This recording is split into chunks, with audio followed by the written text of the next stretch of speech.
ভাতিজার বিরুদ্ধে আপন চাচার মিথ্যা মামলা আদালত খারিজ করে দেয়। বিস্তারিত দেখুন মিজানুর রহমানের প্রতিবেদনে। ক্যামেরায় আবির। ব্রাহ্মণবাড়িয়া বিজয়নগর হরসপুর ইউনিয়ন হরসপুর গ্রামের প্রতারক আব্দুল শহীদ মিয়া আপন ভাতিজা জুলহাস উদ্দিনের বিরুদ্ধে মিথ্যা মামলা করে হেরে গিয়ে দিশেহারা। এলাকায় চাঞ্চল্য সৃষ্টি হয়েছে। অনুসন্ধান করতে গিয়ে জানা যায়, জুলহাস উদ্দিন বলেন, আমার চাচা আব্দুল শহীদের কাছ থেকে প্রায় 8 বছর আগে দরদাম সাব্যস্ত হলে সম্পূর্ণ টাকা পরিশোধ করে বাড়ি তৈরি করি। খাজনা খারিজ না থাকার কারণে রেজিস্ট্রি পরে দিবে বলে মৌখিক অঙ্গীকার করে। সরল বিশ্বাসে আমি মেনে নিয়ে বাড়ি তৈরি করে বসবাস করছি। আমার বাড়ি নিয়ে আমি আমার চাচার কাছ থেকে জমির টাকা পরিশোধ করে ক্রয় করে এই বাড়িটা নির্মাণ করি প্রায় 8 বছর আগে।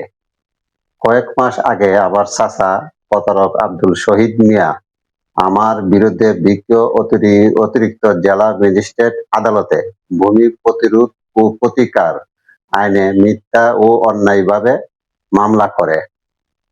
মামলাটি তদন্তের জন্য ইউনিয়ন ভূমি কর্মকর্তার কাছে আসলে উনি সরজমিনে এসে এলাকার মান্যগণ্য ব্যক্তিদের সাথে কথা বলে ও কাগজপত্র যাচাই বাছাই করে আমার পক্ষে সততা পেয়ে রিপোর্ট প্রদান করে। কয়েক মাস আগে আমার চাচা প্রতারক আব্দুল শহীদ আমার কাছে জমি বিক্রি করে নাই মর্মে আমার বিরুদ্ধে ব্রাহ্মণবাড়িয়া বিজ্ঞ সহকারী জজ আদালতে ভূমি প্রতিরোধ ও প্রতিকার আইনে মামলা করে, যা 2 বার তদন্ত হয়ে প্রতিবেদন আমার পক্ষে যায় এবং আমি উচ্চ আদালতে দ্বারস্থ হই।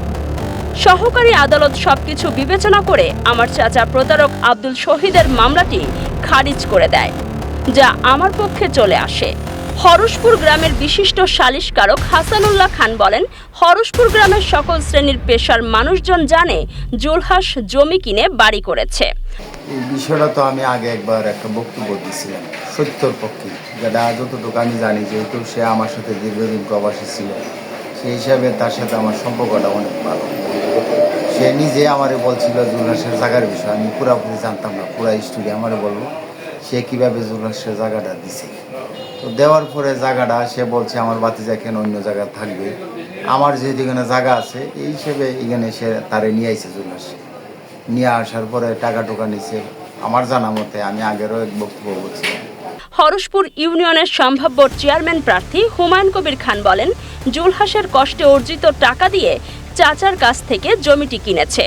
এই কথা আব্দুল শহীদ নিজে আমাদেরকে জানিয়েছে।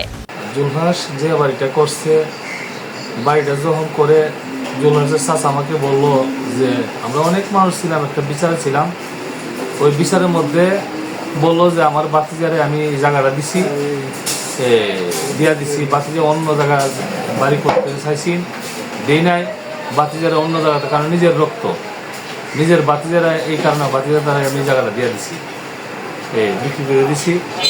এখন বাতিজা নিজেরই তো সন্তান এখানে বাড়ি করছে, এই বাড়ি অনেক টাকা খরচ হয়েছে, এটা ডুপ্লেক্স বাড়ির মতো সুন্দর একটা বাড়ি করছে, মনে হয় 60-70 লক্ষ টাকা খরচ করে জুলহাস বাড়িটা করছে। এখন যে কিছুদিন আগে শুনলাম চাচা বাতিজার মধ্যে কিনা যে একটা পারিবারিক মনের অমিল হয়, একটা এই গুণ জেল দিলা, একটা কুন্দলের জেল দিলা, এদের মধ্যে ওই যে মিসআন্ডারস্ট্যান্ডিং হয়েছে, এটাকে জেল দিলা একটা মামলা করছে জুলহাসের চাচা। পারিবারিকভাবে মনের অমিল হওয়ার কারণে আব্দুল শহীদ মিথ্যা কথা বলতেছে, জুলহাসের সাথে প্রতারণা করেছে। এই বিষয়ে আব্দুল শহীদের কাছে জানতে চাইলে সে বলে, আমি কোনো কথা বলবো না।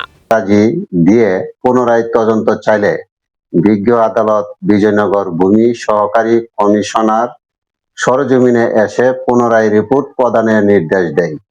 বিজয়নগর ভূমি সহকারী কমিশনার আমার বাড়িতে এসে আমি এবং আমার চাচা আব্দুল শহীদ সহ এলাকার মান্যগণ্য ব্যক্তি উপস্থিত থেকে কাগজপত্র যাচাই বাছাই সহ সাক্ষী প্রমাণ নেই। এই রিপোর্টও আমার পক্ষে যায়। বিজ্ঞ আদালত সবকিছু যাচাই বাছাই করে মামলাটি মিথ্যা প্রমাণিত হওয়ায় খারিজ করে দেয়, যা আমার পক্ষে চলে আসে। আমার চাচা প্রতারক আব্দুল শহীদ মিয়া, উনি যে আমাকে মিথ্যা মামলা দিয়ে এভাবে হয়রানি এবং আর্থিক টাকা পয়সা নষ্ট করছে এবং আমার মান সম্মান নষ্ট করছে, কিন্তু বিজ্ঞ আদালত এখন এটা সাক্ষী প্রমাণ নিয়ে যে উনি যে মিথ্যা মামলাটা করছে এটা প্রমাণিত হইলো। আমার যে মান সম্মান নষ্ট হইলো, টাকা পয়সা খরচ হইলো, এবং এটা আমি প্রশাসনের কাছে আমি এটা মানে বিচারের দাবি জানাই, এবং এলাকাবাসীর কাছে আমার দাবি এটার যেন বিচার হয়।